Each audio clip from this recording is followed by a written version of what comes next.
And at this time, I'd like to check in and see if all of our board members are back. So can we do a roll call, please? Board members, can you raise your hands and I will call on you? All right, Andrew Drabkin. Andrew Drabkin here. Thank you. Callie Mae Pham. Callie Mae Pham, present. Christy Tran. Christy Tran, present. You. Derek Matos. Derek Matos, present. Thank you. Dr. Carrie Williams.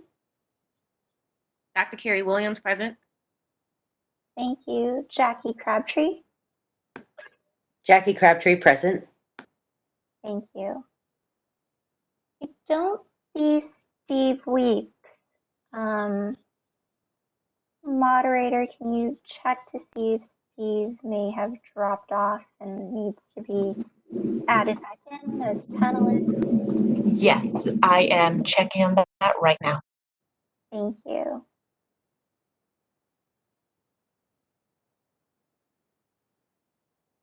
I think we're going to wait, see if board member Steve is back.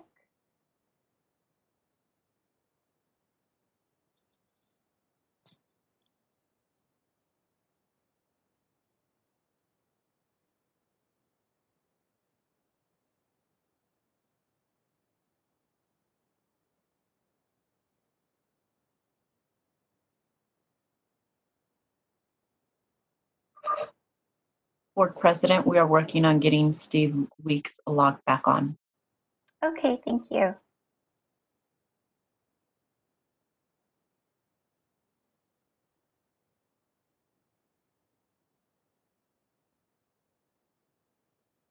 So let's wait until all of us are present. So if everyone can be a little bit patient with us, really appreciate that. And then we will get right into agenda item number 10. Thank you.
Okay, thank you everyone for waiting. I'm going to go ahead and get started with the return to our agenda. So we have agenda item number 10 before us, public comments on items not on the agenda. Just as a reminder to our general public, the moderator will be allowing you to speak if you make sure you type in the question box. But I do want to let everyone know that the board will be listening to all of your comments. However, we will not be providing responses, just so you know. And a reminder for everyone to please state your name clearly, and that is for the purpose of the minute. All right, so moderator, do you want to go ahead and open up for public comment? Yes, this is the moderator. At the direction of the board, I will be opening the Q&A feature. Just a friendly reminder that you would need to type in, I would like to make a public comment, and don't type in your actual comment or a question.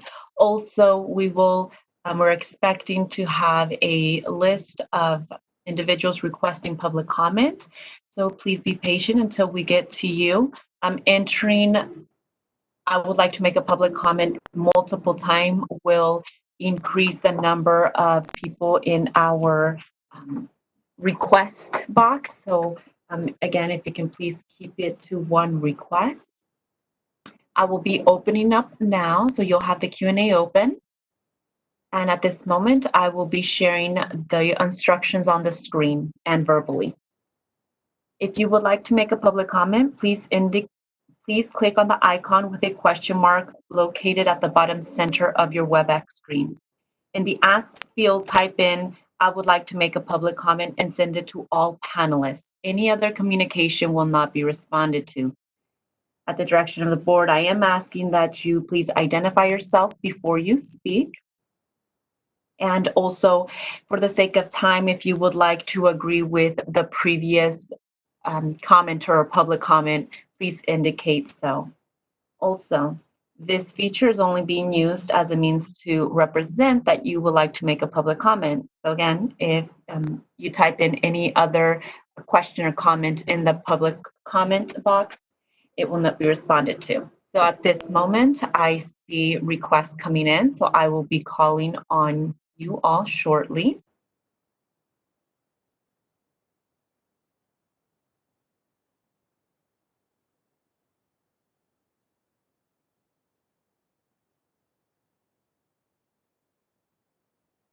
Bear with me just a second as I get my screen pulled up here.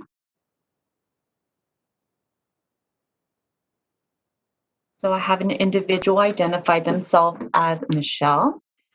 I will unmute your mic and let you know when I've done so. Again, you have 2 minutes and you'll be provided with a 10-second warning. So Michelle, your microphone has been unmuted.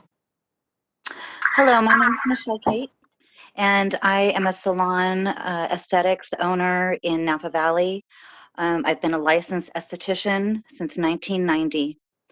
I would like to reiterate what Lori Crete had spoken to earlier. We are frustrated as an industry that we have been looked over. We are licensed in sanitation procedures and disinfection.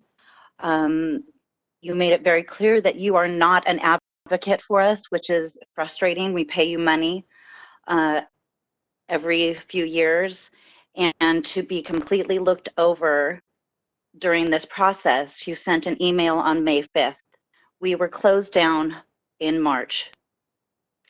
That seems like, even if you are an advocate for consumer safety, that is a serious lack of communication with the licensees that you have entrusted to that consumer safety. I think the board needs to step up and do their job a little more effectively. If you're not advocating for us, then advocate for the consumer and educate your licensees on what we should be doing. May 5th is unacceptable. We'd love to partner with you to get us back to work.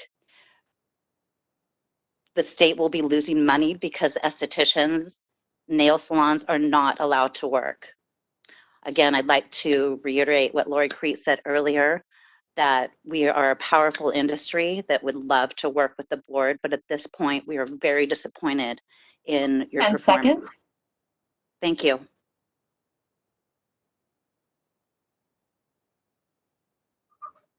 Thank you. Moving on to individual identified as, and I'm sorry if I mispronounced, Shayna Rose. I will unmute your mic and provide you with 2 minutes. You'll have a 10-second warning. And your microphone has been unmuted. Hello, thank you for your time. My name is Shayna. I am a salon owner and a licensed esthetician. My salon is made up of all private suites, so everyone who works in my salon is automatically social distanced. However, majority of them offer nail, waxing, and lash services. We are all independent contractors that have been financially drained for the last 12 weeks. We desperately need to get back to work so we can recover from this hardship.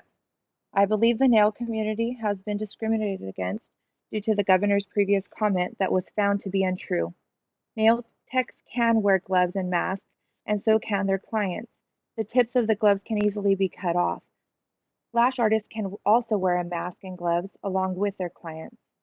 We are ready and willing to follow any and all guidelines expected of us. I would also like to strongly suggest that the board uses their social media such as Instagram and Facebook to provide videos and photos of exactly what is required of us going forward. I would also like to suggest an online class or seminar that can help schools and salon owners going forward on what is required. I think this is a learning opportunity. I'd lastly like to comment on beauty schools being closed. My brother is a student at Paul Mitchell. They are offering online schooling. While this was a great temporary alternative, you cannot properly learn to process chemicals or cut hair online. These students are paying full price for their education and deserve proper hands-on training. Thank you for your time. Thank you. And board president would like to make a comment or announcement. My apologies. Thank you, and I apologize for the interruption. I just needed to state for the record that board member Steve Weeks has left the meeting as of 11:22 and will not be returning to the meeting. I apologize for the interruption and public comments. Moderator, please continue. Thank you. Moving on to individual identified as Robert Tarosian. I apologize if I mispronounce. I will be unmuting you. Now you'll have 2 minutes and you'll have a 10-second warning. You have been unmuted. Yes, good afternoon. My name is Robert Tarosian. I'm the owner of Black Nail Bar and Beauty Lounge in Los Angeles. Before I get to my comment, I'd like to say that it is complete nonsense that we're not receiving any answers or feedback from the board today. You've been silent for 3 months, and today is not the time to be silent. You need to speak up, and we need action now. We're not here to feel better with ourselves by just venting. We're here demanding action. That being said, I'm going to go into my first comment. In early May, Governor Newsom announced to the world that the first community contact of COVID-19 in California happened at a nail salon, which caused mass panic and completely ostracized nail salons from the personal grooming industry and pushed us down the list for reacting. As of today, the board has been silent on this issue and has provided zero information to the public or to its licensees regarding the alleged incident. I submitted a Freedom of Information Act request to the board and received a response from your attorney stating that you have no information and documents related to the alleged incident by the governor. How is it possible that the governor, your boss, made such a damaging statement about the industry controlled by the board, yet the board has no information or has conducted any investigation of the governor's allegations? What actions, if any, has the board taken to substantiate governor's allegations? I understand that you're not an advocate for our industry, but being part of the governor's office, you have a duty to the public and to your licensees to investigate this matter and provide the accurate information to the public and to your licensees. If no such information exists, you should advise your boss, the governor, to retract the statement publicly. You, the board, have failed your licensees during this pandemic, and your failure to act is destroying our businesses. Yeah. Moreover, the governor and local authorities have divided the personal grooming services into different groups and subgroups. Why did they mute him?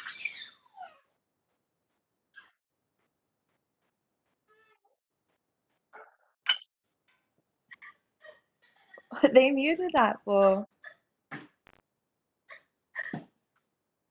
Hey, can you get my phone from him? Don't drop it.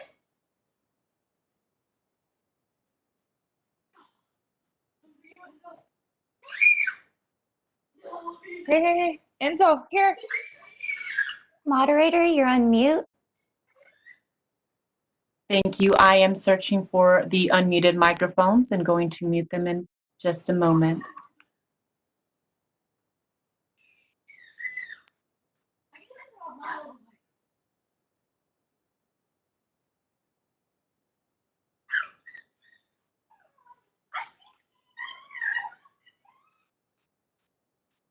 And so you want more? Just a moment. This is the moderator. I am looking through the participant list.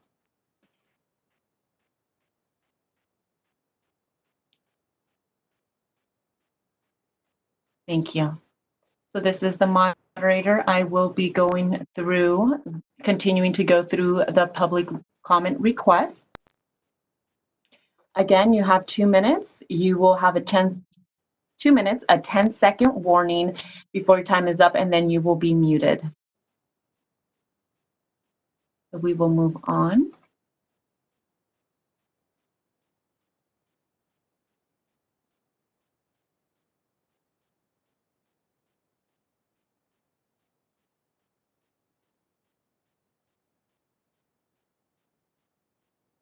To an individual identified as Nikki. Nikki, if you can please identify yourself upon being unmuted. So you will be unmuted now and you'll have a 2-minute time frame. You have been unmuted. Thank you. Good morning. Nikki Letcher, and I'm the owner of Lunchbox Waxing Salons. I have 7 waxing salons in the Bay Area, all of which have been forced to close since March 16th. And still, to date, I've not seen a single mention of waxing salons in any of the discriminatory selection and listing of businesses. I'd just like to echo the voice of Christy Tran, who started out this morning with her very eloquent words and very, very sad sentiment. Christy, being in the nail salon industry, echoes the exact same feelings as so many others, whether they be lash lounge owners, waxing salons, massage, tattoo, the list goes on, of businesses, and it is no longer just certain industries being discriminated against by the phased reopening approach, but now taken to an entire new level. We're now being discriminated within the industry itself, that is ranking certain professional services as third-class citizens. What's ironic is the Barber Cosmo has established and been successful in regulating the self-health and sanitation of our industry for many, many, many years. To now hear that you're not an advocate, or never mind for enforcing these rules, but for voicing a common disagreement and concern about so many businesses that are going under, who is going to be here to employ all these 632,000 licensed Estes, Cosmos, nail technicians when they come back to work? With these businesses going under, our industry will be doomed. Targeting personal services and keeping closed thousands of people out of work, bankrupting small businesses, is overwhelmingly discriminating against females. The majority of people who earn their licenses in the state are women. The majority of people who work are women. This has to be addressed, and I appeal that the Barber Cosmo be a voice and an advocate for the. I have muted the member of the public. Moving on to individual identified as Ann Fisher. I will be unmuting your microphone now. Yes, I spoke before. I'm the owner, 15 years strong, of a mobile spa called Spa Goes. Although I really would like to talk about the PSPs and moving forward, I do need to talk about the racism due to the protests and the Black Lives Matter movement that I am behind as a white woman, on how much racism I have seen in salons, how much racism I've seen by clients to my Black workers and by co-professionals towards each other. I'm hoping that we can do more with your board on eradicating that and having it be not tolerated. My Black workers have been called monkeys. They have been thrown out of people's homes because of their color, and that's just ridiculous. Moving on to what I really would like to get behind is this PSP. A lot of people don't fit into the salon brick and mortar businesses, and they need this PSP to move forward quickly. I don't like that they're going to have a live scan. I think that's burdensome and it adds extra expense to the workers. It doesn't really do too much. They're professionals in the spa and salon industry. I don't like that you've allowed certain exclusions of groups for the entertainment industry to have services offsite, where grandma and grandpa have been excluded, and busy working moms and others have been excluded from those ability to get services. I think the services doesn't need to have as many exclusions as you're writing in, because the danger exists with the technician and not with the location of services. These people are well trained, and although they might have limitations in education and speaking and written, they are very intelligent. I would like to see more by your board done on a verbal audio regulations and a show and do, because some people do have language and written skills that they can't read this and understand it. And I thank you for your time. I really love. The time was up. It's muted. Moving on to the next individual identified as Kenya. I will unmute your microphone now. Hey guys, thanks for letting us talk. I have been a skincare studio owner for 15 plus years, and I've always taken pleasure in letting my clients know that you represent them, not me. And if they ever have any issues, they can contact you. That's always been a source of pride. But hey, listen, you are letting them down. Our clients are frustrated. Our clients are mad at us. They are hurting themselves at home, burning their skin, trying to get rid of hair. I have clients with picking disorders. All the progress we've made is gone. If nothing else, think of the consumers. They are confused. We've always been a sanctuary for them. And now they think gyms can open before us. You got to do better in representing them. You really do. They're left out. Our consumers have been left behind. In addition to our businesses hurting, think about the people you actually represent. Thank you.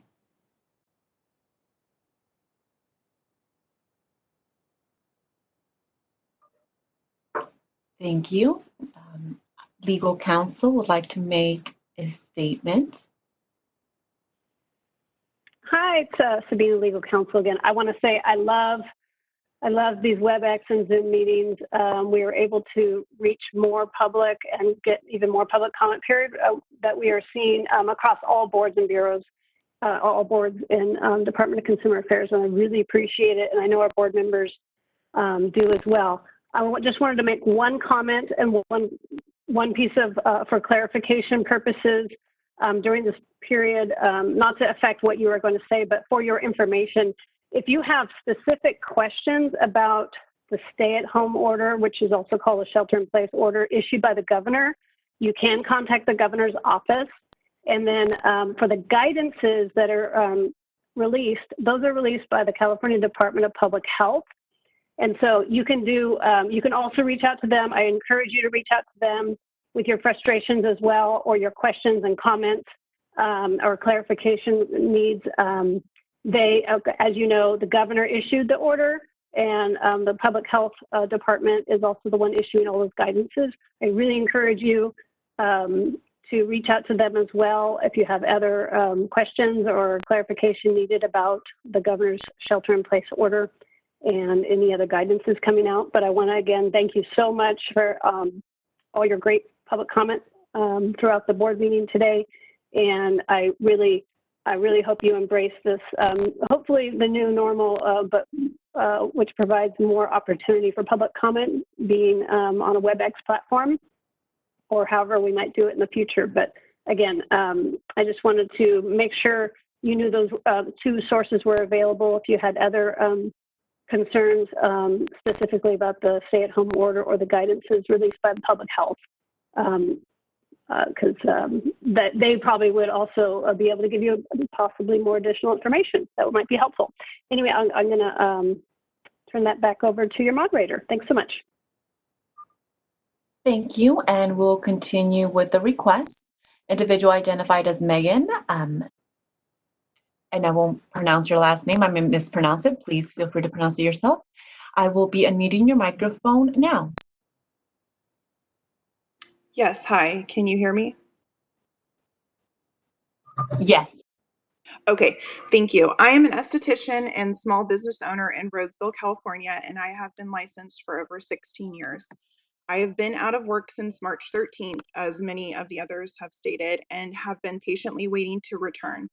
I have followed stay-at-home orders and closed my business, not taking one client for almost 3 months, while other estheticians, nail artists, and hairstylists have continued normal business under the radar for months, or even worse.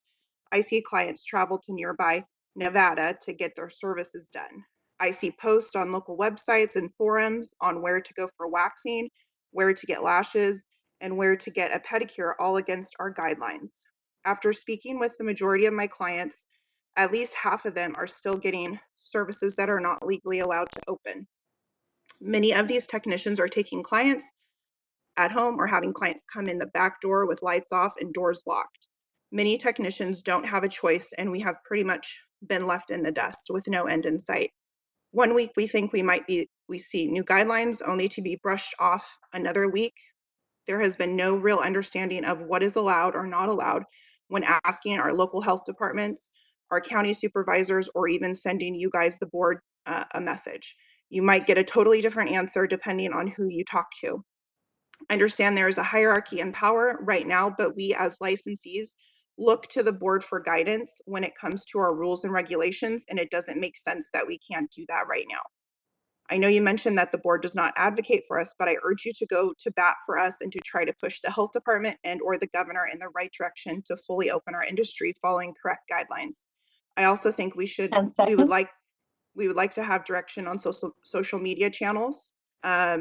We've spent countless hours in education, and we deserve the chance to go back to work.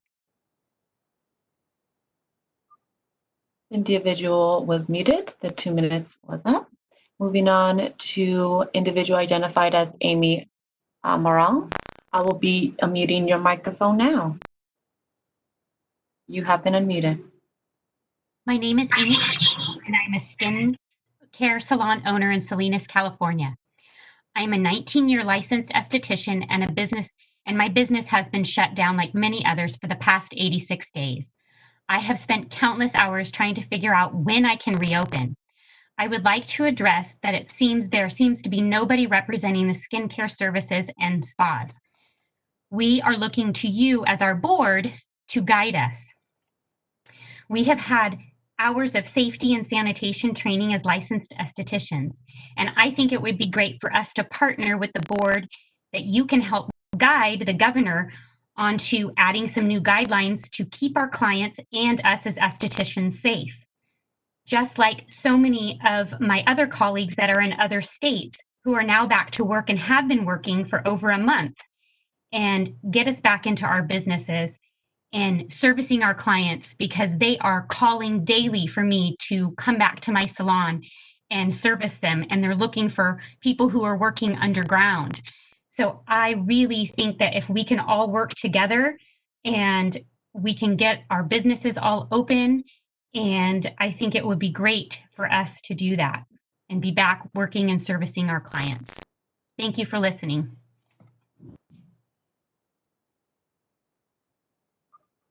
Moving on to individual identified as Lauren Gibbs. I will unmute your microphone now. Hi, can y'all hear me? Yes.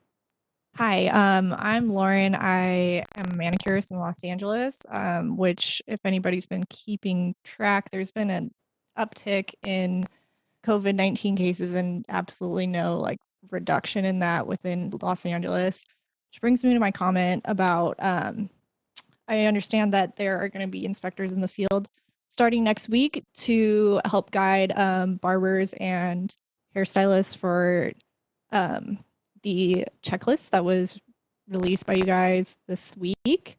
I just have a suggestion about, I understand that you can't enforce the suggestions made about wearing masks or wearing gloves in that case, but perhaps you should take a stronger stance and strongly recommend wearing masks, because there's just, this disease is way more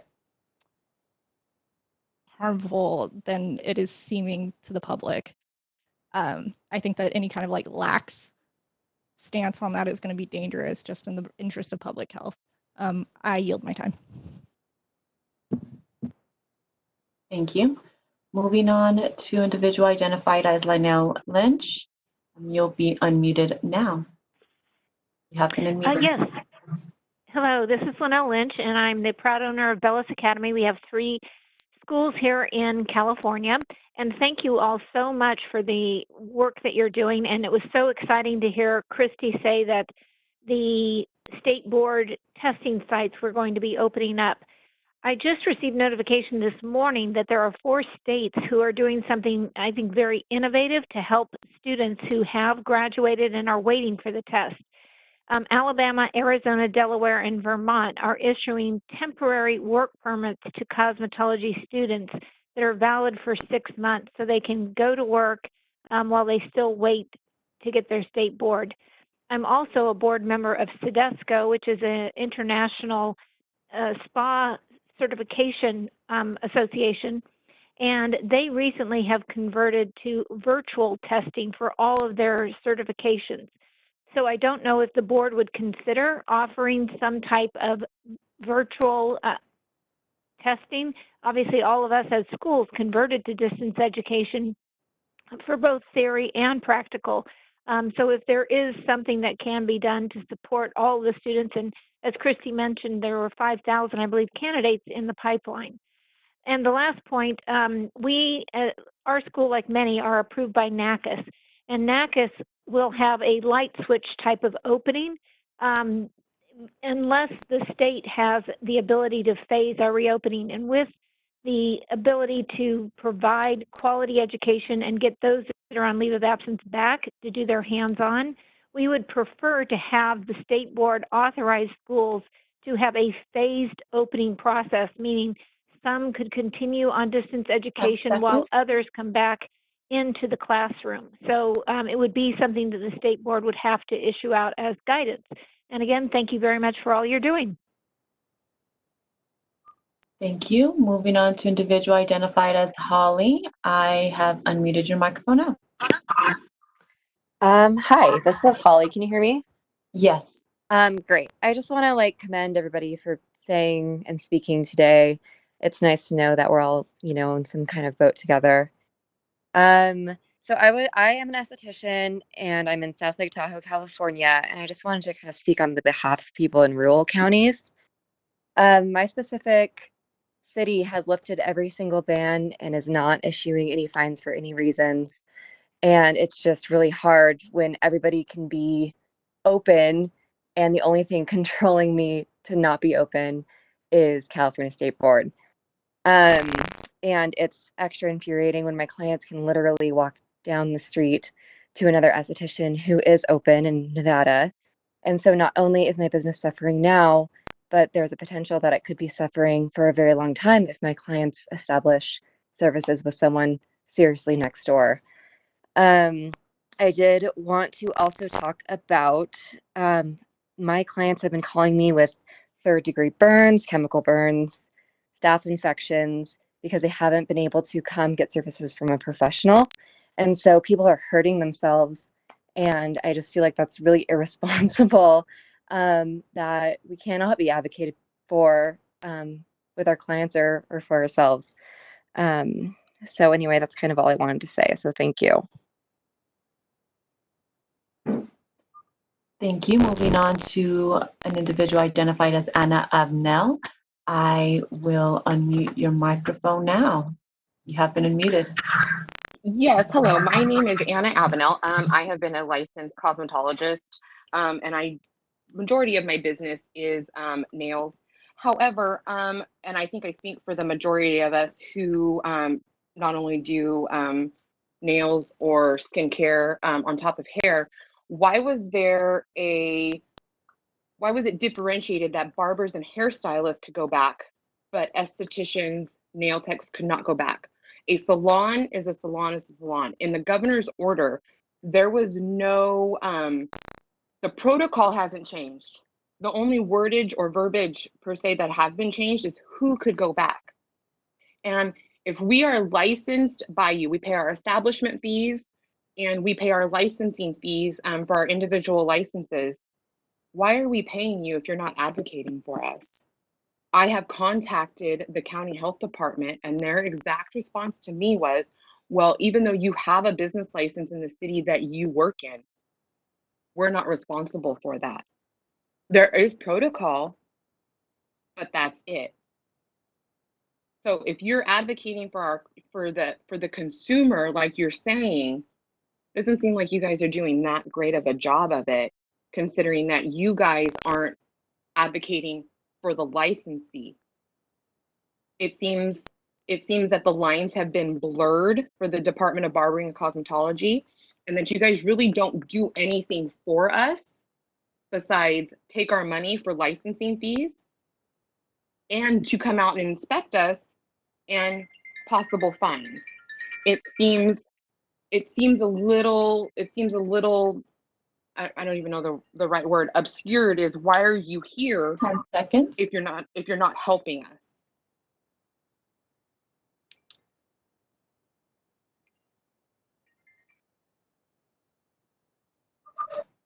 Time was up. Microphone was muted. Moving on to the next individual identified as Jamie Sharbeck.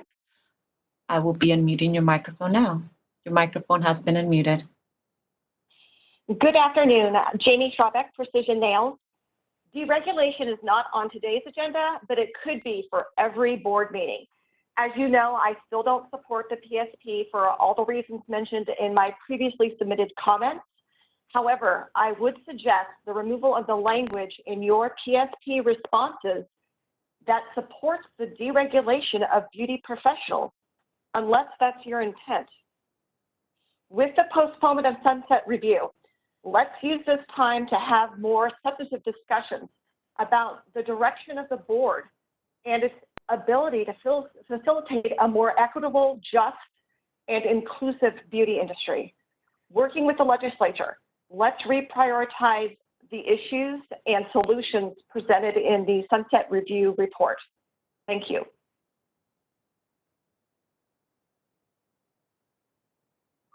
This is the moderator.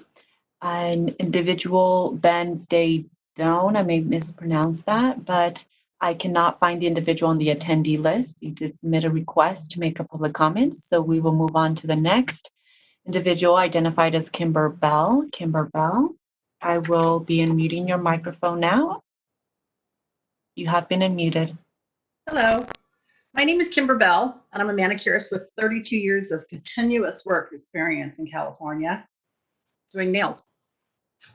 Are there any rules and regulations or updates preventing nail techs from reopenings? That also would include estheticians, tattoo parlors, masseuses.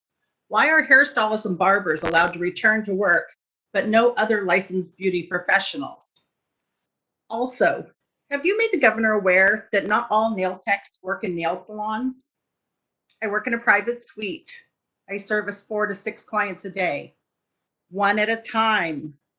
The ability to maintain disinfection, sterilization is much safer than most business places that have reopened. And lastly, but most importantly, when a reporter asked Governor Newsom on Friday, June 5th, specifically about when nail salons would reopen, he responded that guidelines would be posted on Friday. That did not happen. I beg of the board, as a representative for consumers and for us licensees, for clarification. You represent us. You represent the public. We deserve answers. Please, please get clarification and post your response to licensees. Thank you. Moving on to next individual identified as Michelle Sweetman. Michelle Sweetman, your microphone has been muted. Hi, thank you guys for being here today. I've been a licensed nail technician for 25 years. I'm also a salon owner of 2 full-service salons in San Diego, California for 15 years.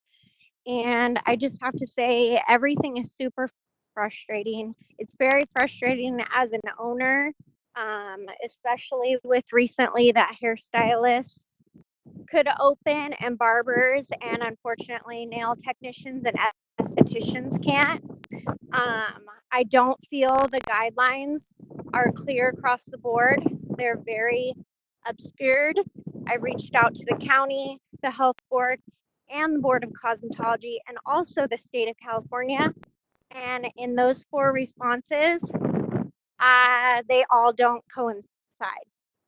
So it's super frustrating as an owner, what I'm supposed to do in my position and what regulations I need to enforce. And I find state board regulations very conflicting with the CDC guidelines for opening. It's also very frustrating that I feel like we've been left out. I feel like the governor has almost like blacklisted us. I feel like we're all suffering as far as income goes. And I don't really see an end in sight. You know, it's hard to stay positive and focus on things and focus on what we need to do to reopen. And I really feel like we've been left behind.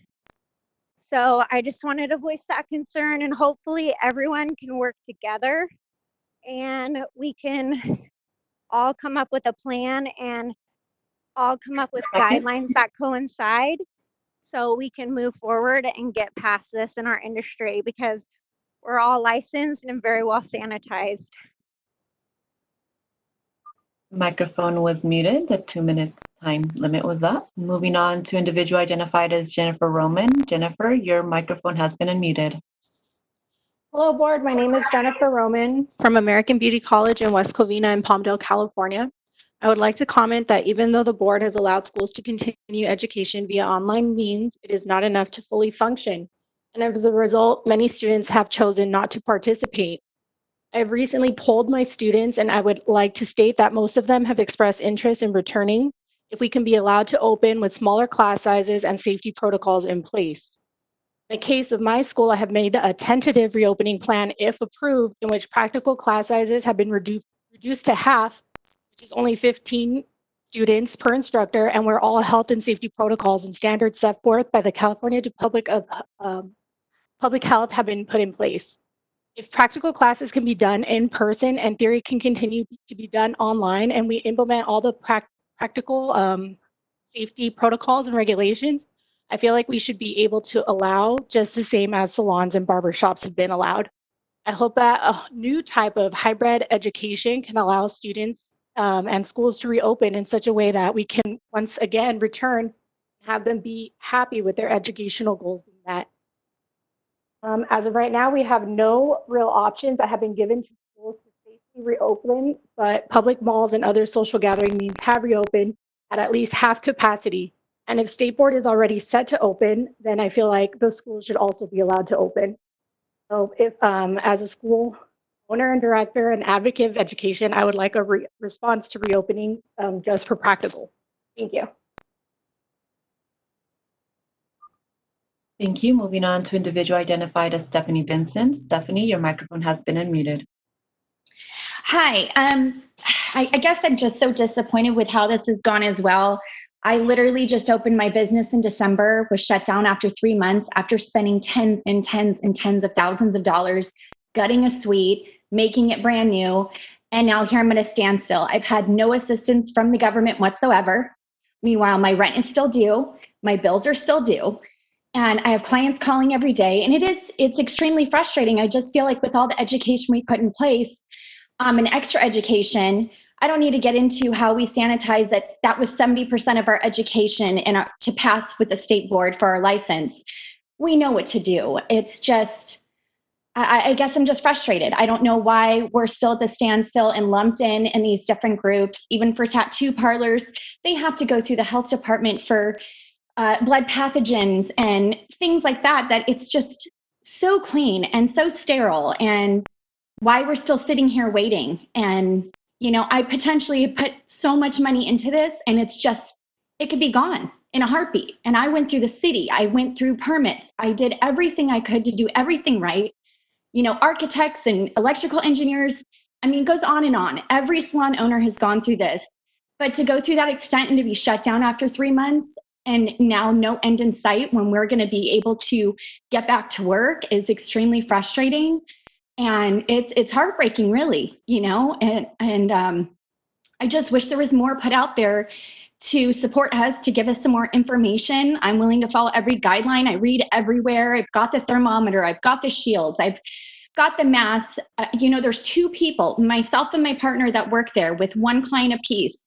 You know, the door would be locked. We would follow every protocol. It's not some big salon that I just feel like, how are people in LA County opening? I'm watching this happen, soft openings everywhere. How are The 2-minute time limit was up. Moving on to individual identified as Kelly Wolcott. Your microphone will be unmuted, and I apologize if I mispronounce your last name. You have been unmuted. My name is Kelly Walcott, and I have been a licensed esthetician for 20 years. I'm licensed in 4 states. I hold 2 international certifications and a national certification that equates to over 1,200 hours of education.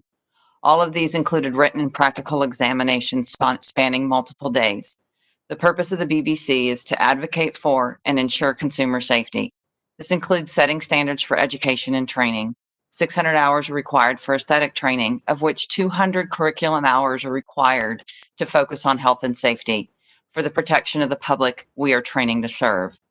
We are tested on our understanding of those 200 hours via written and practical examination in order to obtain a license issued by the BBC. This training, knowledge, and practicing of sanitation standards helps to ensure the consumers receiving our services are safe, as well as maintaining the health of licensed professionals.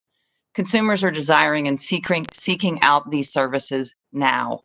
I received 3 calls last week from clients in the healthcare industry alone, asking me why we can't resume services. They're confused and don't understand why we are not allowed to return to work while other industries are able to reopen with little to no training regarding sanitation, health, and safety.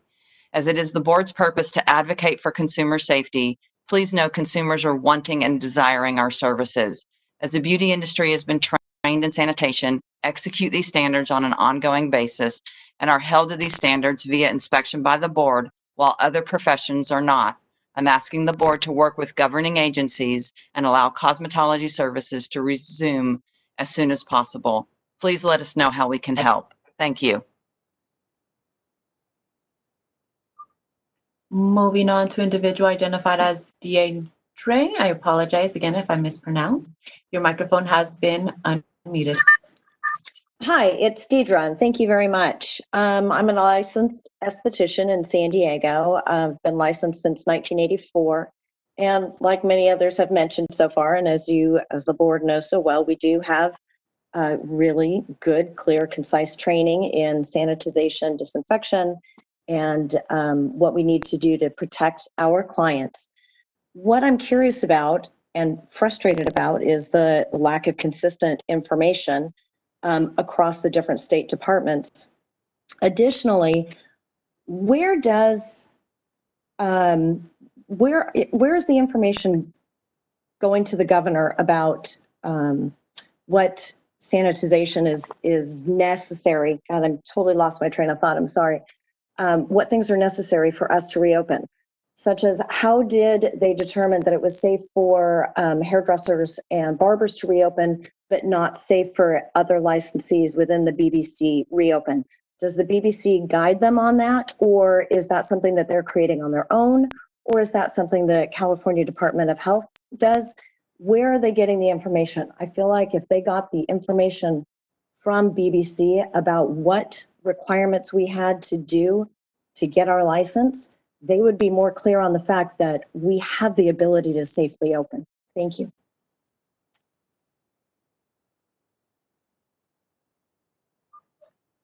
Thank you. And before we move on to the next individual, Board Legal, I would like to receive confirmation whether multiple requests for public comments are allowed. Hi, this is Sabina. Well, right now, I can't see how many people we still have to get through, but in the interest of time and efficiency, we need to get through everybody who has not spoken already. So I would say initially, multiple comments are not allowed initially, and then we'll have to figure out where we are at the end of everybody getting their turn. Thank you. So moving on to the next individual identified as Lily. Lily, your microphone has been unmuted.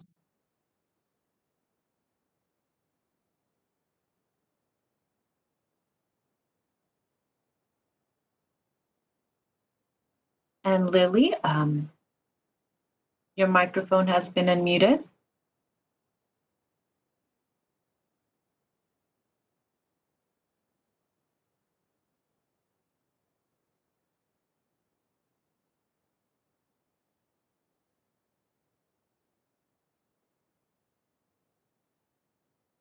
I just unmuted your microphone again, Lily. I noticed that Is this you for may have Lily muted. Maneni? Yes. Hi.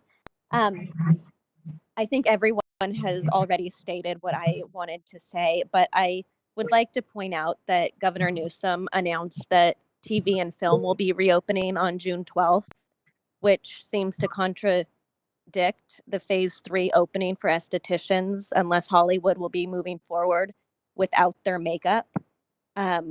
So that's an issue. And I urge everyone to start emailing. I have been emailing Governor Newsom, the health department, my district's representative. So let's go get them, because this is not okay. And I think we're all very supportive, and we're going to get through this. So, and thank you guys for your support. I'm done. Thank you. Moving on to the next individual identified as Dakota. I'll be unmuting your microphone now. Hey, can you hear me? Yes. Hi, my name is Dakota Rodas. I am a barber student in Orange County. So I was wondering, because barbershops, salons can now reopen for cutting hair, but I was wondering, like, for barber schools, I don't get any help with doing anything outside with the school I'm going to. So it's all going to be inside once they reopen. So I'm wondering if gyms and other things could start reopening, movie theaters. Why, if with all the training that we have for sanitation and everything, when and why can't barber schools open? Thanks. That's it. Thank you. Moving on to the next individual identified as Priscilla Vargas. Give me just a moment as I search for Priscilla in the queue. I was unable to find Priscilla Vargas in the queue. I do have a Priscilla. I will unmute you and identify whether this was your request. Priscilla, you've been unmuted. Hello? Hello. Hi. So I just wanted to express also with a lot of the women and men who have been speaking already, which is why we are governed by you guys, but are not getting the support that we are looking for right now. We also, like one of the other women said there, we have opened up a business just in December, only to put thousands and thousands of dollars into it and to close a couple of months into it, and we are not getting enough guidance. We are just looking to get back to work. We have high levels of the sanitation and sterilization that we learn in school that we implement. We only work one person at a time. We are not seeking a bunch of people or helping a bunch of people all at once. So we just want to get back to work. We need help. We need your help. And if you are not advocating for us, then why are we paying you guys, and why are we governed by you guys? So please help us. Please help us get back to work, or at least guide us, because we are being bounced back and forth between you and the health department. So thank you for your time, and thank you for listening. I wish that we had answers. I wish that you guys could speak. This is a venting board right now. I would like to have a dialogue between the board and us. So thank you again for your time, and please help us. Thank you. Moving on to the next individual, Carmen Romo. Before we move on, actually, let me provide a reminder. If you are interested in public comment, please submit "I would like to make a public comment," and I will have that screen as a reference. It has the instructions. If you indicate anything else, if you actually have your comment or your question in the queue and the question, we will dismiss it. Please submit "I would like to make a public comment," and you can make the actual comment verbally. So Carmen Romo, you've been unmuted. Yes, hi, good afternoon. Can you guys hear me? Yes. Hi, my name is Carmen Romo, and I'm the school owner of Letty's Barbering and Cosmetology College. I've been a cosmetologist for over 17 years, and I would like to know, when can barber schools and cosmetology schools can reopen? Are we under the same category as barbershops and salons due to the fact that we also perform services to clients in our clinic floor? I also contacted BPP last week to get some guidelines, but unfortunately they were not able to assist me with this matter.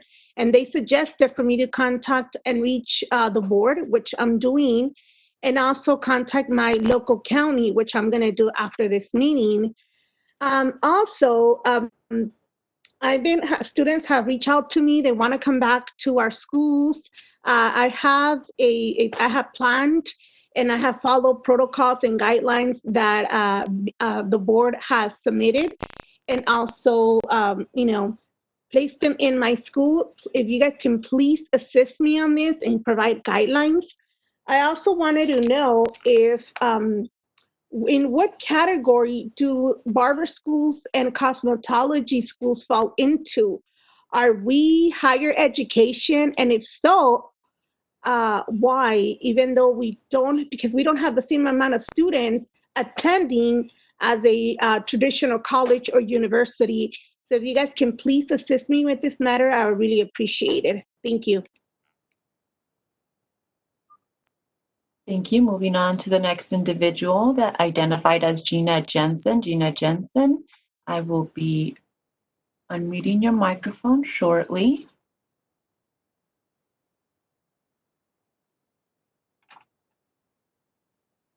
Gina Jensen is no longer in the attendee list, so we'll move on to our next individual identified as Raquel Hernandez. Raquel, your microphone has been unmuted.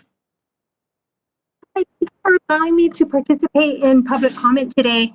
I am an owner of 3 eyelash studios here in California, and I am feeling in my heart to speak on behalf of my 85 employees whose voices I feel are not heard and whose livelihoods are not valued right now.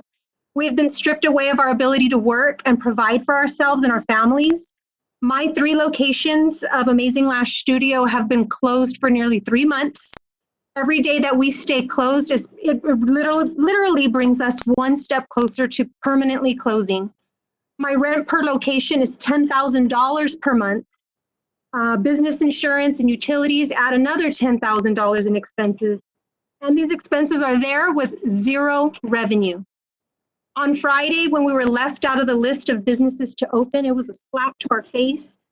How is it that the board and the governor and the public health department and all of these other states have been able to get this together and allow estheticians and cosmetologists to go back to work safely? Our franchise has 250 locations across the United States, and the majority of them are open. They've been open for 4 weeks. They have performed almost 111,000 services in the last 4 weeks, and not one employee has been tested positive for COVID-19, not one, after 111,000 services. I tell you this because what other states are doing is it's working.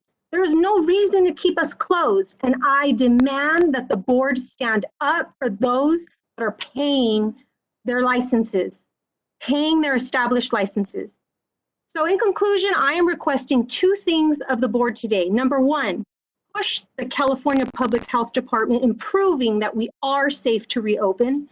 And number 2, not issue and take away licenses from those of us who choose to provide for our families. Thank you. Thank you. And Board Executive Officer Christy Underwood would like to make a comment next. Hi, thank you. This is Christy, and I just did want to make a quick comment that we have been working with the governor's office and the California Department of Public Health to get new guidelines out. I do not have a time frame for those guidelines, but those guidelines will be addressing lots of public personal services, including the remainder of the license types here. I know that's not much of a consolation to everybody on this meeting today, but I did want to make sure that you did know that those are in the process. And so hopefully we will hear of a date soon for when these services can open. But I just wanted to let everybody know that those are being worked on. Thank you. Thank you. Moving on to the individual identified as Michelle Wilson. Michelle, your microphone has been unmuted. Good afternoon. Can you hear me? Yes. Okay, thank you.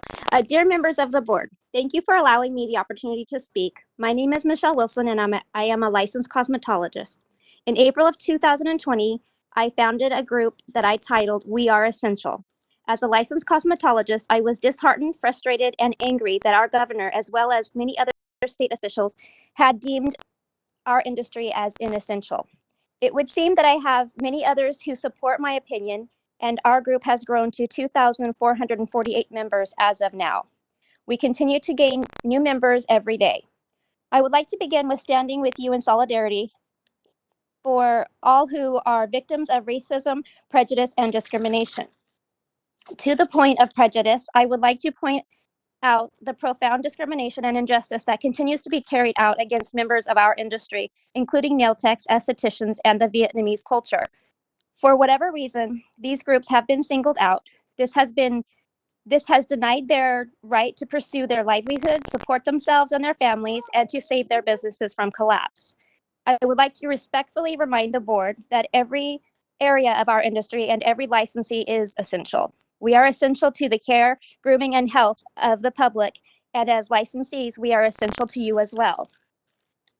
I understand that you advocate in the protection of the consumer, but might I remind you that each of us licensees are also consumers, and without us and our licenses, your board would not exist.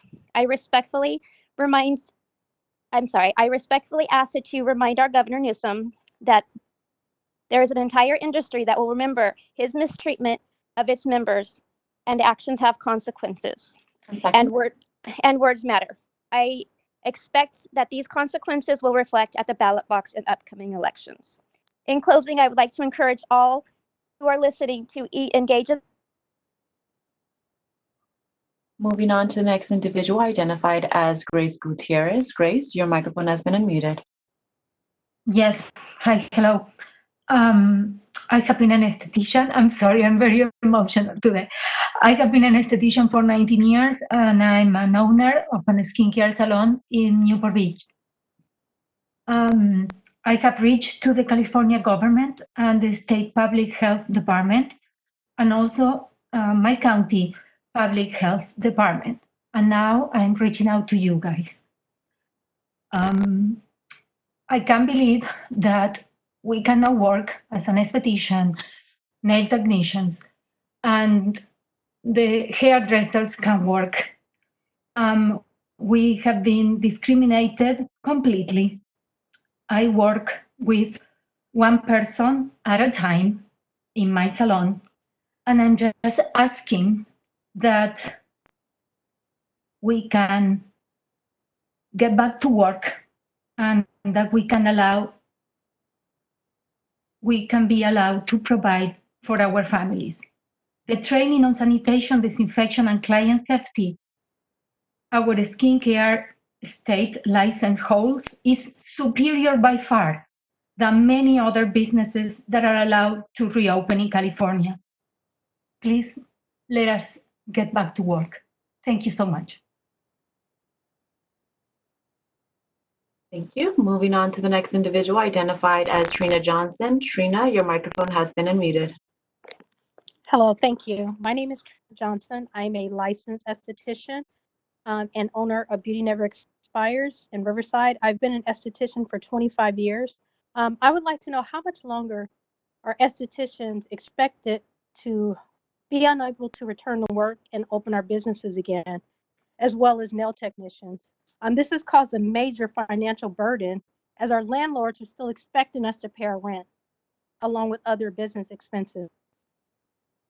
As licensees, we're trained the same when it comes to sanitation and disinfection.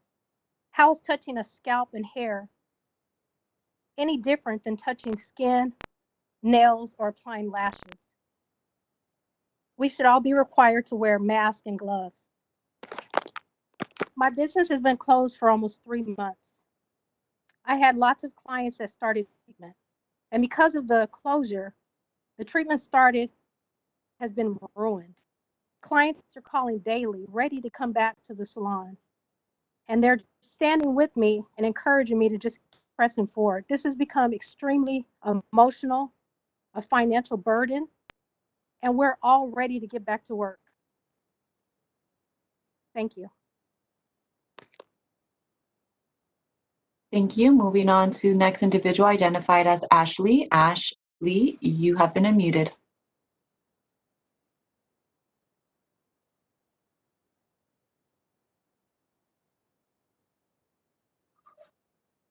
Member of the public, Ash, last name Lee. I will unmute your microphone once again.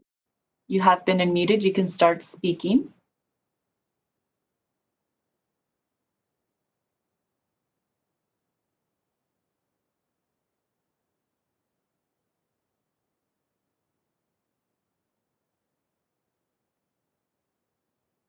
Again, Ashley, we will be moving on to the next individual. You can attempt to call in again to establish a connection. So moving on to individual identified as Jody. Jody, your microphone has been unmuted. Hi, can you hear me? Yes. Hi, I just am very frustrated with the board. I understand that you're a consumer advocate, but when the governor came to you guys, obviously to speak out saying no nail salons, but yes, hair and barbering, that nobody spoke up and said, well, what about the skincare specialist? I feel that out of all of the beauty people that are licensed, that we are one of the most sanitary and can comply with COVID regulations that's in place by the Department of Health. You should have been like, these people, they generally work in one room with only a client at a time. We're not in a big salon with open space and multiple people in at a time. We are able to comply with the COVID standards at, I feel like at a better rate. And we should have, you guys should have spoke up for us. And I find it very frustrating that you guys didn't, because you understand, you guys are the ones that put the regulations in place of what we're supposed to follow and what we're supposed to do. And I'm all for deregulation if you guys can't support us in this, and that we should be governed by the Department of Health and not the Board of Barbering and Cosmo. I yield my time. Thank you. Moving on to the next individual, identified as Michelle Erkhen. I have unmuted your microphone. Hello, thank you from the members of the board for taking the time to listen to us. My name is Michelle Erkhen, and I am a spa owner of multiple spas in Morgan Hill, California. I have unfortunately had to close one of my spas due to the lack of information provided by the board. I urge the board to work with its licensees in order to provide the information required for us to communicate to our clients, our staff, and others who are seeking services. It is apparent that the board needs to communicate with us. The industry has been required to maintain sanitation before COVID, and I am confident that we can continue to work through the COVID pandemic with health and sanitation requirements. I urge the board to take action and work with the beauty community, because I fear that once the community feels that they are not protected by any entity, you will no longer receive people who want to work in this industry. Thank you very much. Individual as identified as Fred Jones, now you have been unmuted. Thank you. This is Fred Jones on behalf of the Professional Beauty Federation of California. The role of the state board is to regulate. The role of my organization, the Professional Beauty Federation of California, is to advocate. And that's what we have been doing. But I do believe the state board and my association both need to communicate. And there has not been enough communication. We filed a lawsuit against the governor and against the state board to reopen our salons back on May 12th. We are in the middle of that litigation currently. We did not pick winners or losers in our lawsuit. We sought to represent every sector of our industry, including hair, skin, and nails, and including our beauty colleges and students. We believe that the governor's rushed announcement a little over a week ago reopening hair salons was a direct result of our lawsuit. In fact, it was done the day before our closing arguments were due to the court. But again, it picked winners and losers. It separated hair and barber shops from the other licensed professionals in our industry. And the state board doesn't even distinguish those services in their own establishment licenses. So we're standing up for everybody in the industry to reopen our salons safely. We are disappointed that we are being deferred to the Department of Health, both at the state and county level. They have not regulated our industry since 1927, when the state took over licensure and regulation. We fear that this will lead to an underground activity, more unlicensed activity, and eventually the deregulation of our license entirely. So we are very concerned about this ongoing lockdown for the other segments of our community and industry. And therefore we ask. 2 minute was up. I apologize, didn't provide a 10-second warning there. We're moving on to the next individual identified as Debbie Martino, was not found in the attendee list, may have exited the meeting. Also moving on to individual identified as Baylor Triplet. Baylor Triplet, your microphone has been unmuted. So sorry, I need to mute myself really quick. I have a simultaneous call. So you say, okay.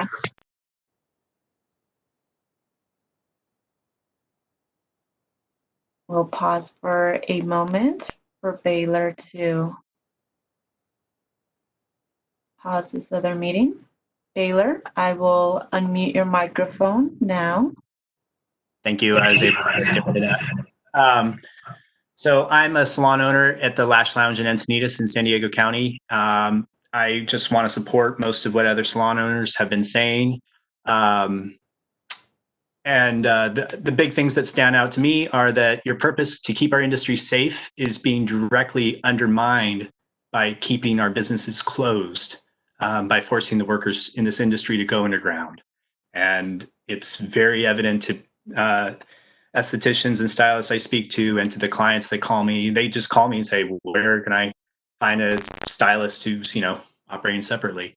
So yeah, you need to tell those responsible for the shutdowns that your mission and purpose is being harmed by the shutdowns. So yeah, I have no idea when we can reopen. I understand the social distancing desires. And when I see hotels, bars, gyms, dentists, medical massage, hospitals, many other industries are all reopening. Mass gatherings seem allowed to. I mean, I trust my estheticians on sanitation just as much as those other industries. So yeah, I wish the state websites would list where the state website lists the industries that are open and closed. There's no information on how the pandemic risk was evaluated. So I'd love to see this any statistical or empirical data on why some of the decisions were made, because as a layperson, it just seems totally arbitrary. So that's all. Thank you for my time, or thank you for.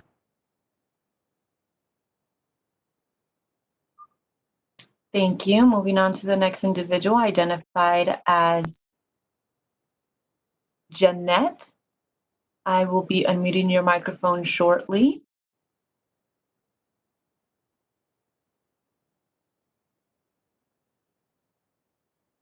Jeanette, you have been unmuted. Thank you. My name is Jeanette Leahy, and I am a licensed manicurist in Norco, California. I understand you are working to update our new processes and procedures, and I'm patiently waiting to open my business and follow along with these new guidelines. Our training in sanitation and disinfection needs to be upgraded to training in sterilization. Sterilization pouches used properly with an autoclave are the only way to 100% verify and prove to our clients that the implements being used on them are the cleanest that they can possibly be. Thank you for your time.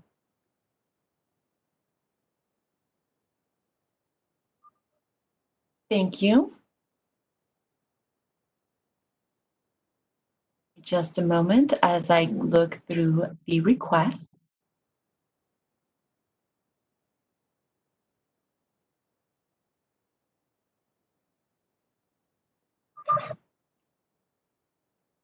Individual identified as Christine House, you have been unmuted.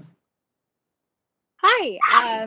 So first of all, I just want to say thank you so much for listening to us. I wanted to bring up the conversation of the issues that we're having as far as schooling goes. I had a wonderful honor while to help with a school to open up their nail-only program, a cosmetology school. I was able to speak in front of the cosmetologist and kind of talk about the program, only to find out that cosmetologists no longer are required to learn about pedicures and how to do this service. The problem that I have with this is California does not allow nails to have their own schooling. So people are required to go through a cosmetology school that has a nail program. This is an issue because when I was opening and creating an online continued education course, I went through every state to see what options have for nail techs. I found out that less than 30% of cosmetology schools offer a nail program. So people who want to do nails sometimes are required to get a cosmetology license just because that's what they have the option of. If they are not being given the option to learn basics such as pedicures, we are doing a disservice to our clients when people try to get a job after. I have tried to hire nail techs after, maybe right out of school, who don't even know what a pumice stone is, who believe that nippers are no longer allowed in the system. This is a very important issue because we are doing our clients a disservice if we are not giving the proper education to our students. And so I just think that this is something that needs to get looked back at it again, that cosmetologists should not either be allowed to do nail services, period, if they're not getting the proper education, or we go back and we redo the education for them, because this is becoming a huge problem when main disorders and diseases come from pedicures. And if they don't know what they are doing, they can cause serious injury. And this isn't any help for our clients. Oh, I'm done. Thank you. Moving on to the next individual identified as Eunice. I may be mispronouncing your name. You have been unmuted. Hi, my name is Eunice. I am a spa and salon owner who is frustrated at your lack of urgency and transparency with releasing any guidelines for reopening procedures for nail and aesthetic licensees. And it's been 12 weeks and we have heard nothing from you. We could use this time to prepare ourselves, but you have chosen to take our tax-paying money, our licensing money, and stay silent. You have shown how incompetent you all are. My business has always made the safety of our clients and team our #1 priority. We use medically great sterilization practices and we're still forced to close. As a small business owner, I feel like I have been invisible and left out in the cold during COVID. 61% of beauty businesses are owned by women, and we face enormous adversities, and your silence and refusal to advocate for our industry will have a catastrophic impact on many of us. My landlord hasn't given me any break on my lease. I have had to pay out out of my own personal savings with no income. I have invested my life savings into my business. And if we can't reopen in the next few days, my only option is to file for bankruptcy, lose my home and everything I have worked hard for. I don't see how my business and my livelihood and countless others can survive much longer without your help.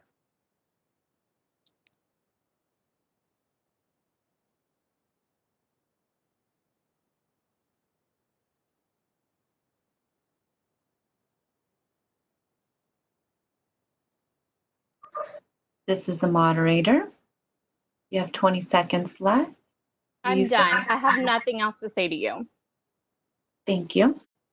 Moving on to the next individual identified as Donnie Horn. I've unmuted your microphone. Thank you so much for hearing us all out today. I have been in the nail industry for 32 years. I was an international educator for a well-known company in the nail market. And I've also worked with the PBFC at WOW events, hoping to educate people at the state capitol about our industry. And it saddens me to see how uneducated even our board members are about what we do in schools. I currently work as a nail educator in a school, and we have been obviously forced to shut down. We are continuing to do distance education at the suffering of our students and the suffering of our educators, because this is all new territory for us. However, the BPPE has only extended distance education until June 30th, and our hands are tied unless we are given the go-ahead to open, to close our school until the governor, who is also uneducated about our industry, deems us worthy to open. Although the misunderstanding is that we teach infection control, sanitation, disinfection, sterilization. We teach about diseases and disorders. And I too am with the group that I don't understand why the governor takes his advice from the board and the public health community, and yet the board is not allowing all of us to be on the same playing field. I know that this will be addressed. I thank you for your time. And I really want you to hear the voice and the emotion in all of these people, because we are looking at lives, not just COVID-19 victims as far as the illness itself, but the repercussion and the pebble in the pond. Time is up. Moving on to individual Nicolette. However, trying to find Nicolette in the attendee list, I believe may have left the meeting. So moving on to Yvonne. Yvonne, your microphone has been unmuted.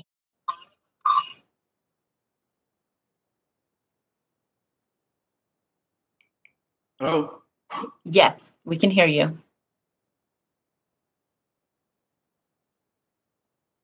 So my biggest issue is I own salons. I've owned salons for a long time, and I also own a school.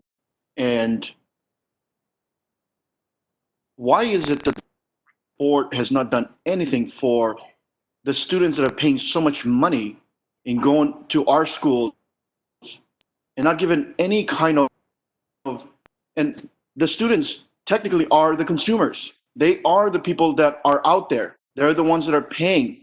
So, but to protect them and their livelihoods, why aren't you guys doing anything about it?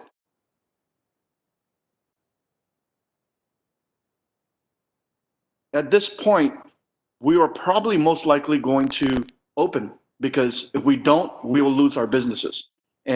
And unfortunately, I wasn't appointed when I was born to be Jesus and save the world. We've done our part, and enough is enough.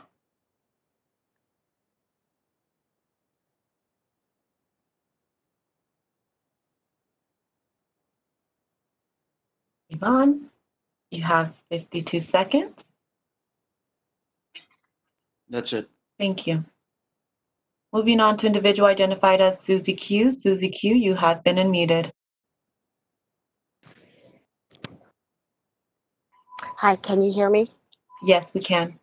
Okay, thank you. And again, you've heard almost everything from, I'm a licensed esthetician over 18 years, self-employed. I rent a room in a salon. So it is frustrating, as others have said about my clients want to see me. You know, we share the mutual clients. And another thing is too, I've done everything in my part of keeping everything sanitized. Thermometer, hand soap, sanitizers, spraying. I even go in there weekly just to sanitize so I could feel good that I'm going back in my room, but no clients. However, not only do my clients come to see me for their facials, their regimens, their waxing, but clients who have anxiety and depression, this is their time to make themselves feel good. And without me working, one, I also have a medical condition. I cannot continue to pay for my coverage if I'm not working and pay for my own medication.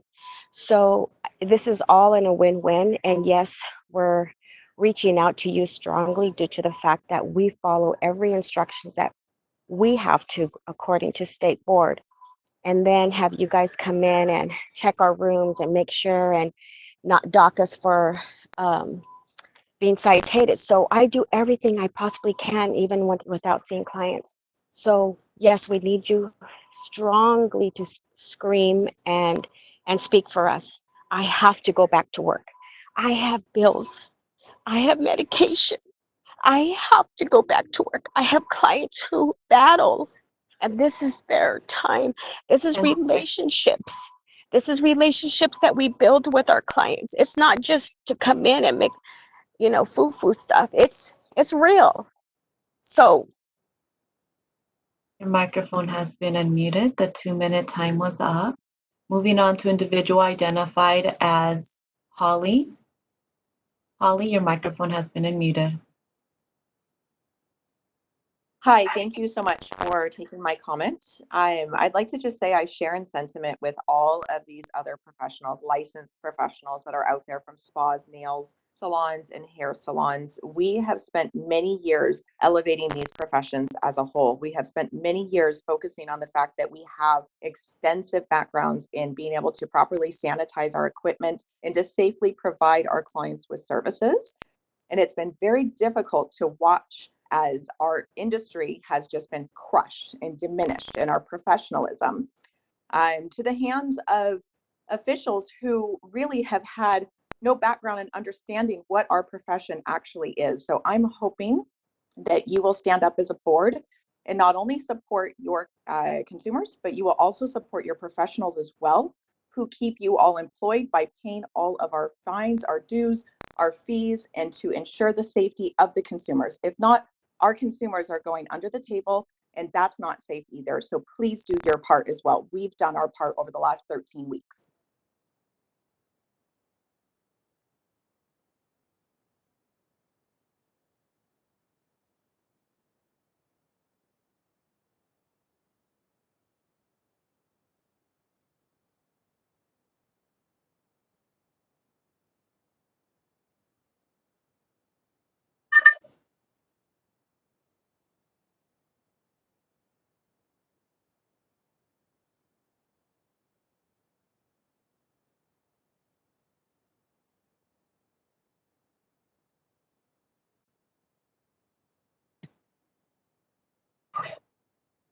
Moving on to individual identified as Deidre Mickelson. You have been unmuted. Hi, I've already spoken. Thank you. Thank you so much.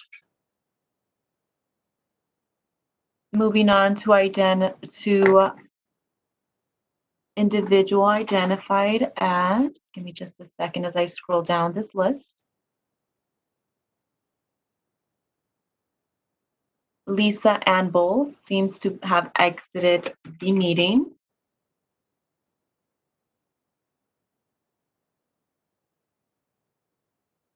We have a Dakota Rhodes. You have been unmuted.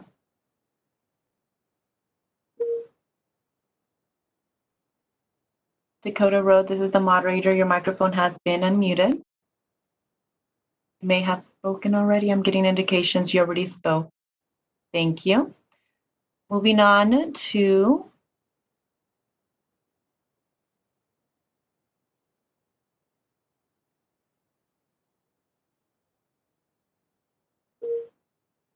And if I should get indication from the board, I have a Jeanette Lay and a Carmen Romo may have already spoken. If I can get a clarification from the board or confirmation, I apologize.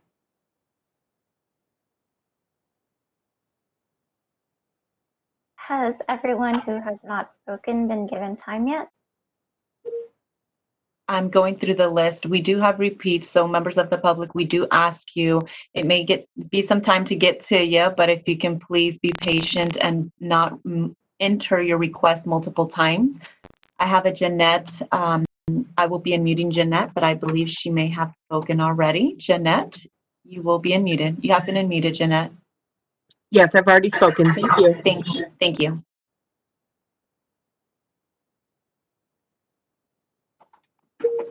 And Carmen Romo, can you please confirm you've spoken? Yes, I already spoken. Thank you. Thank you. So moving on now to Montserrat. And I'm trying to locate in the attendee list.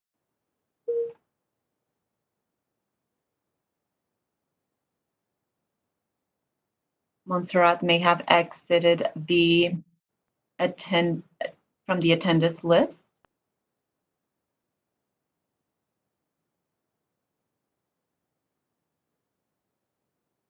Moving on to individual identified as Ramby. In Ramby, we don't have a audio connection for you. If you can attempt to log out and log back in, attempt to call in. There's a call-in number, I believe so, in the agenda as well. We don't have an audio connection for you. And moving on to individual identified as Kim Hansen. Kim Hansen, your microphone has been unmuted. Hi, my name is Kim Hansen. I have been a licensed cosmetologist in the state of California for 32 years. I was a salon owner for 21, and I currently am a salon industry business coach and consultant. I appreciate your time. I want to recognize for the people listening that, as you've stated, the state board is a regulatory agency. It is who regulates us. I work with the Professional Beauty Federation of California. We advocate for you. Fred Jones already spoke on this meeting, so I highly encourage everyone listening to join us at the Professional Beauty Federation for advocating for you. I also want to say that what I've become very aware of when listening to people is the opportunity really here is for communication. And with the technology, how it is today, there really is no reason for us to not have communication from our licensure board or our regulatory agency. I think that communication should be both to licensee and to the consumer, to put that information to the consumer out there, who you are and who we are. I assume that the reason there has been lack of communication is possibly you don't know.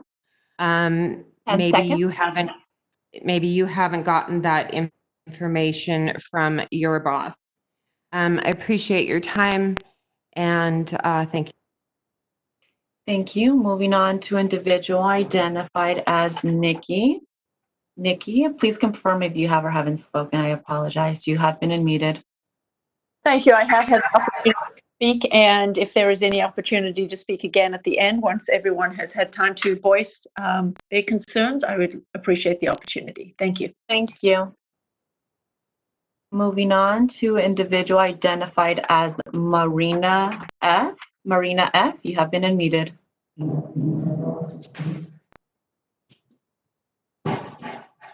Marina F., this is the moderator. You have been unmuted. Hello? Yes. Yes, this is again Robert Tarosian and Marina Fermanian. We're the owners of Lack Nail Bar and Beauty Lounge in Los Angeles, and my wife was also I requested to speak, so we're gonna again speak. You know, my frustration here again, speaking on behalf of our entire industry, is how can you just sit there and not feel the pain and suffering in the voices of your licensees and still stay silent? We waited for over 4 hours today to have our voices heard, and all we're receiving is silence from you. I'm sure that the board and legal counsel for the board has some information regarding reopening.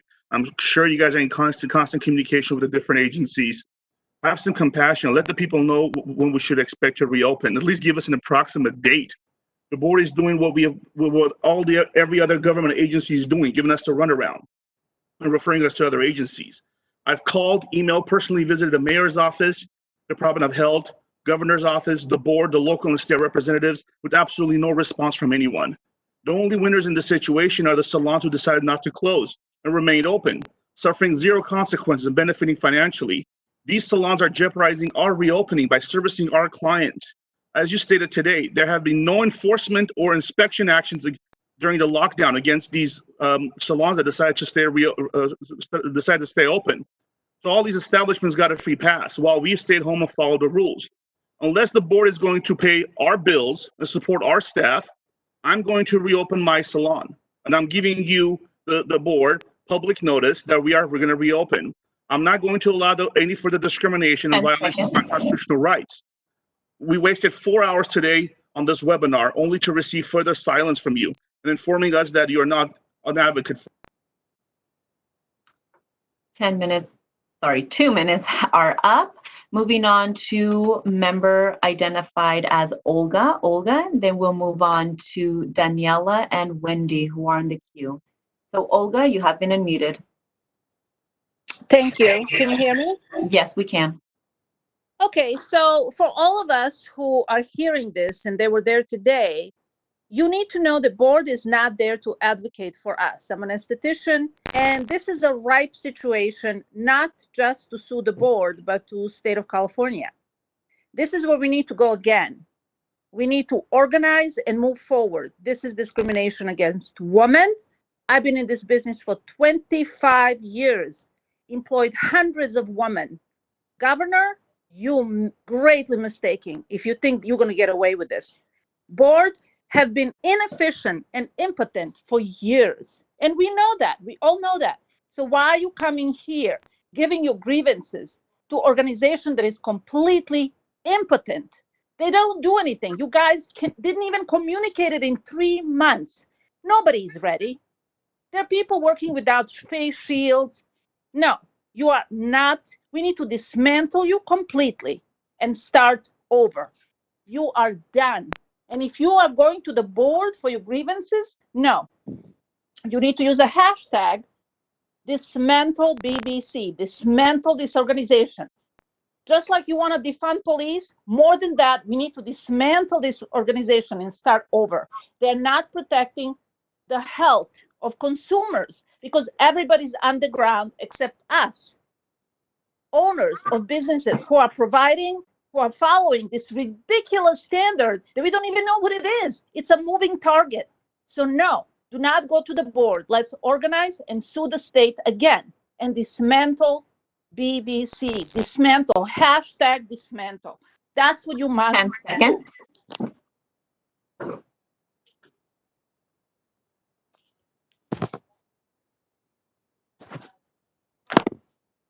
Two minutes up. Moving on to individual identified as Daniela. Daniela, your microphone has been unmuted. Hello, I'm Daniela DeWeese.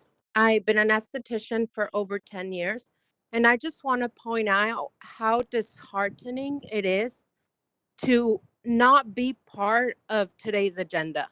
As important as we are, I'm a licensed esthetician, and we've just been left to the side, forgotten, and is really disheartening for us to not be part of today's agenda in your board meeting. It is really, really disappointing, given the fact that we are, you guys are above us. You guys are our law, and for you guys to just say that you just regulate us and you have no hand in speaking up for us is really, really disheartening. Thank you.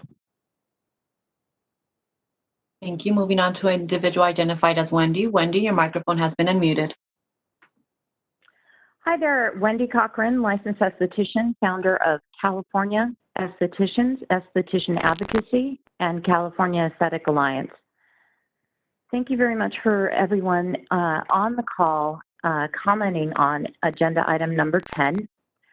I really want to encourage you all to reach out to your individual preferred advocacy groups. We are an advocacy group of over 6,000 licensed estheticians and cosmetologists providing skincare in the state of California. We are all licensees in our group, and we communicate this information broadly to our group every day and have been since before the shutdown. As I have always maintained with the board, equity in license types is very important, as is clarity in the language that is being released. So we encourage you to keep on with that program. And in addition to those listening to this message that maybe do not participate with the BBC themselves, I encourage you to reach out to your state and local representatives and their staff to assist you with your personal story of what is happening in your business. And they have many resources for you to navigate what's going on with rents and also other things that their staff can reach out and help your businesses with. Thank you very much. Moving on to individual identified as Maribou Salon. Maribou, you have been unmuted. Hello, can you hear me? Yes. Great. I first want to thank Fred Jones and the PBFC for advocating for us. I own 3 salons in Folsom, California, one of which is a salon and spa. So without our spa being open, we're still not able to crawl out of the hole that we've been put in. And I feel like California has chosen winners and losers, and we've been put in this losers bracket. I just find it completely unfair, and it's ruining the livelihoods of so many. I hope somebody is listening, because I'm not exactly sure where these hours and hours of messages are going, but it's affecting the lives. As a salon owner, I know that the girls are working underground, which is not safe, as other people have said, and it definitely doesn't help me as an owner. So to keep people safe, we need to get open and use the disinfecting skills and sanitation that we know how to do.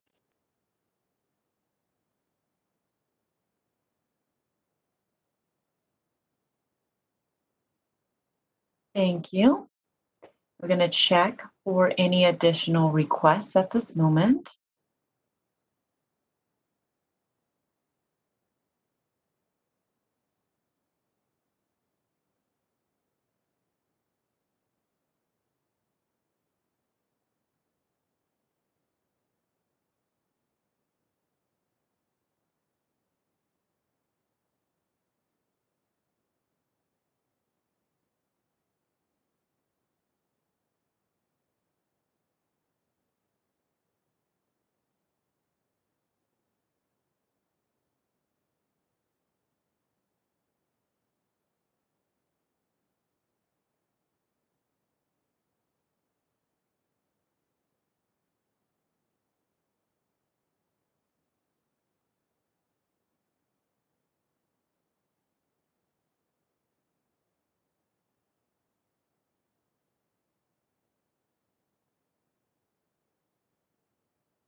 Have we adjourned?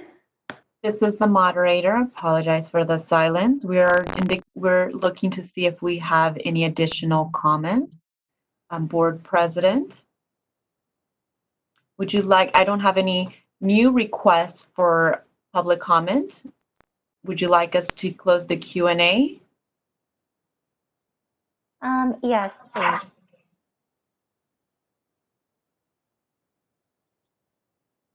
Just a moment.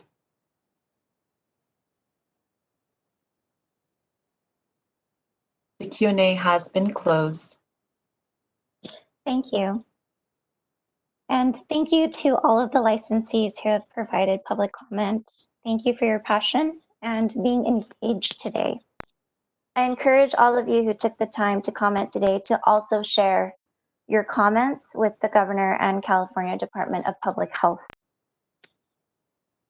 Even though the state board has been in touch with both offices, I highly encourage you to also have a direct line of communication with both of those offices.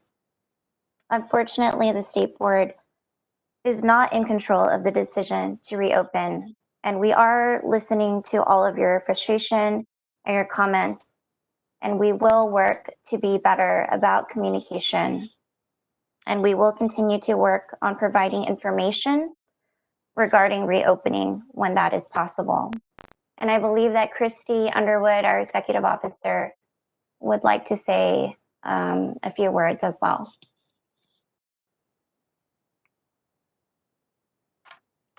Thank you, Lisa. I just wanted to reiterate that we have been in discussion with the governor's office and Department of Public Health on getting guidelines together for all remaining personal services, and we anticipate those coming.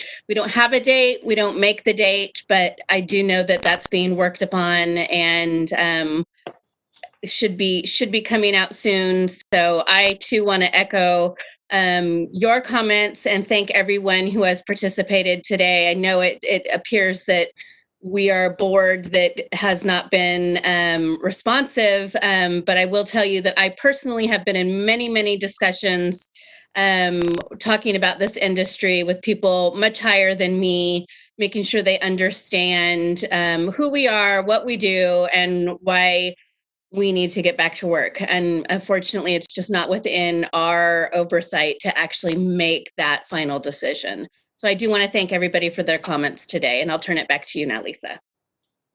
Thank you, Christy. And I know that you and the staff have been working on this, although it may not seem that way to many of our licensees. And so I do want to say thank you to you, Christy, as well as the rest of the staff. Our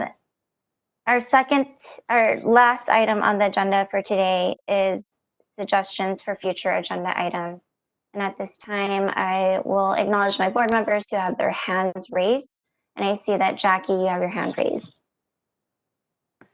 I just wanted to take a moment and thank the board for all their hard work. I know how hard this has been dealing with this pandemic. And I thank you.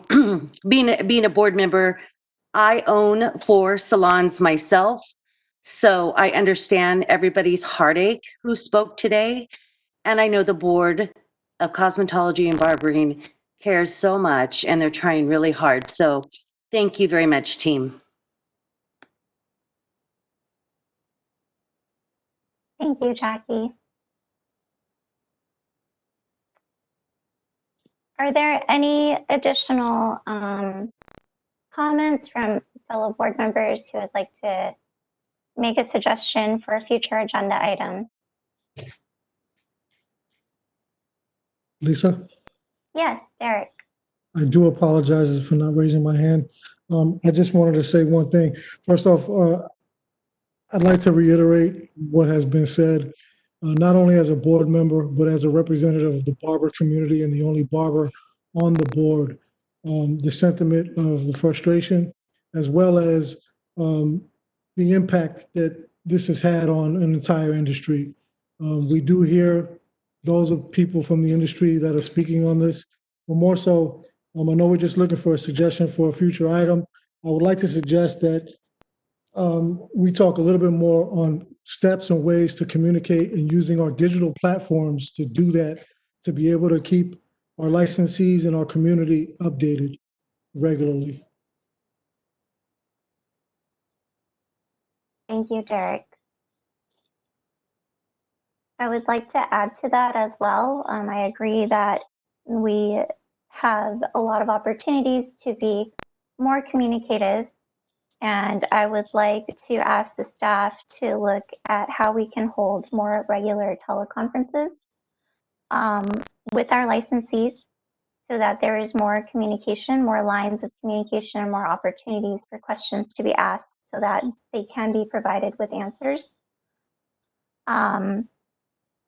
I know that our next board meeting may be a little bit too far down the road for this, but once new guidelines are released, I would like to see that we have a phone call in place for licensees and potentially invite California Department of Public Health as well as the governor's office to be a part of that so that our licensees can have a better understanding of the process that was taken for reopening.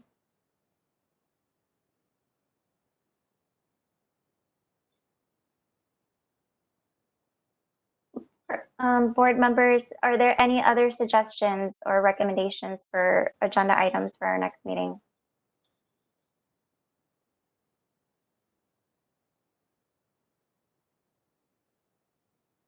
I see Andrew's hand is up. Maybe one thing we could do is just try to develop or guidelines or a future looking plan in case another global pandemic happens, so everybody knows, so it's not something we're unprepared for going forward. Thank you. So a contingency plan. Yes. Great, thank you.